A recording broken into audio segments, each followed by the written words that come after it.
Binobola nga ako kanina. Sabi niya, ano, dito pangalan natin.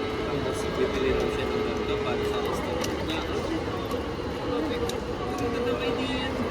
Maganda yung gawin yan. Ba't hindi? Sabi ko, Sige, wag mo na. Kumagano ka Ibenta mo ng musap. Sabi ko, kumagano. Huwag mo na, huwag mo na. wag mo na natin yung mga maalas. Ibenta ko ng musap. Naging musap ito. Coaching product. Alam, parang hindi ka product. Parang asbis din. Hindi, ang nag-sponsor sa kanya, yung store. Parang microless.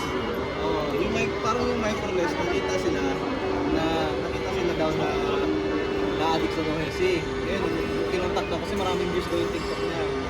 Yung ginawa, kinontak siya ng store, sabi, bigyan kita ng R8 na mosa, tapos Play Seat Evolution, bigyan siya Play Seat